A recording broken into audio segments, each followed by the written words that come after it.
d'abord, Julie, je crois que tu aimes pas trop parler en public. Non, toujours pas. Alors, on pourrait peut-être l'applaudir un peu plus fort.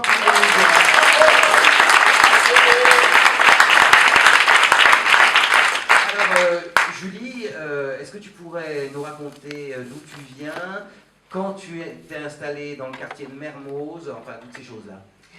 Je viens de Limoges, pour ceux qui ne connaissent pas un petit peu le centre de la France, mais le sud-ouest quand même. Et puis ça fait 10 ans que j'habite Mermoz maintenant. Je suis venue pour rejoindre mon amoureux et puis trouver du boulot. D'accord. Et puis, Dans le jardin, ton amoureux. son amoureux est dans le jardin. Je crois que c'est un nom de code, mais... Alors, et puis depuis, il y a la eu... pépinière. Ouais. Depuis, il y a eu des enfants. Il y en a 2.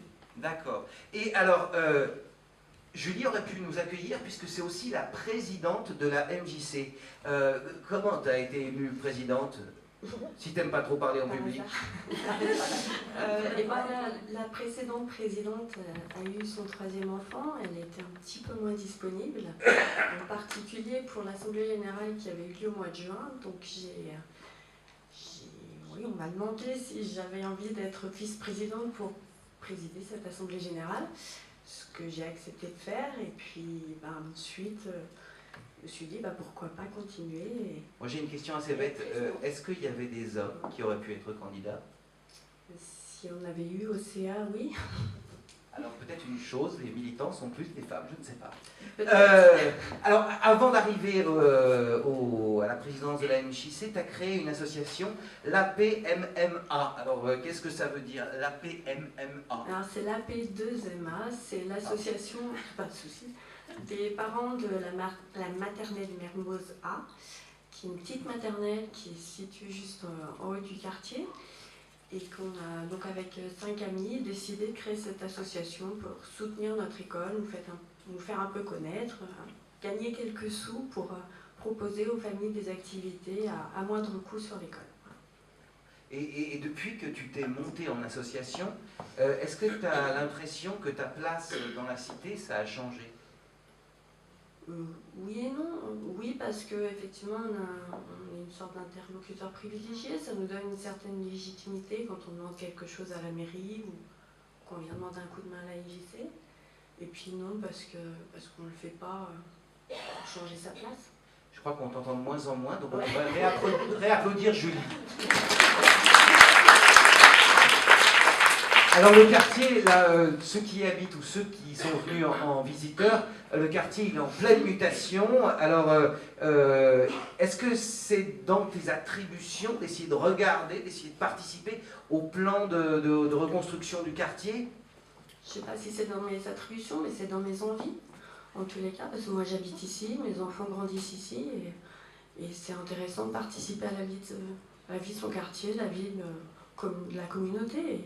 Et j'ai participé à toutes les réunions de concertation sur les travaux, j'ai pu donner mon avis, et certaines de mes suggestions et de celles de mes, mes compagnons de concertation ont été retenues par l'OPAC, par l'équipe de maîtrise d'œuvre, et c'est valorisant et puis ça fait plaisir.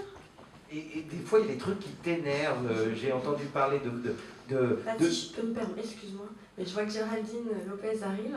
Je vais profiter pour mettre un petit accent. Elle a développé un projet justement sur le quartier qui s'appelle Prenez Racine, avec Thierry qui nous permet, avec Mabrouka et puis un certain nombre d'autres habitants, de parrainer un arbre. Et de mettre les maris dans la pépinière, c'est ça? Aussi, avec les enfants.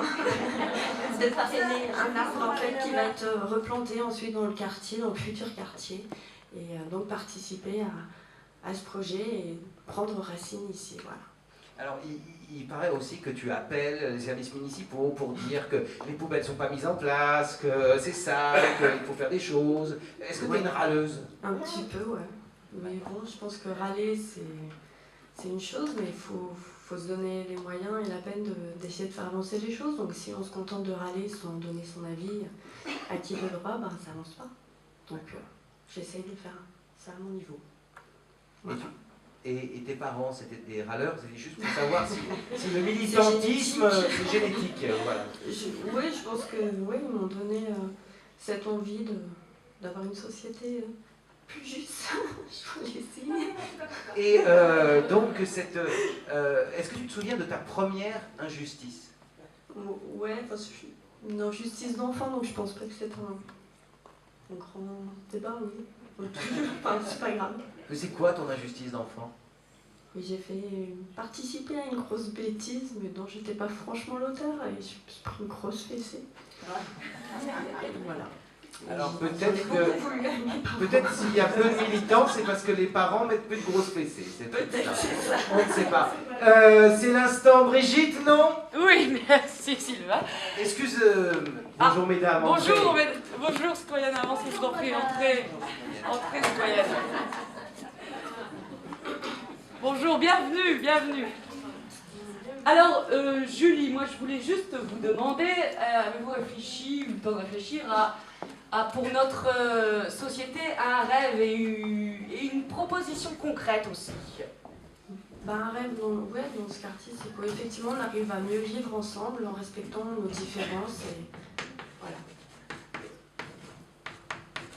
Et une proposition c'est comme je disais tout à l'heure, c'est bien de râler, mais râlons ensemble et proposons des choses pour que ça aille mieux.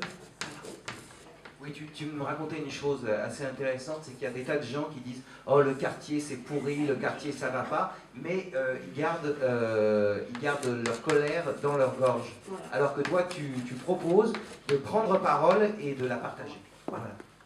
Oui, je suis pas en colère. Enfin, pas oui. Toujours. Eh bien, merci beaucoup. Merci beaucoup. Merci.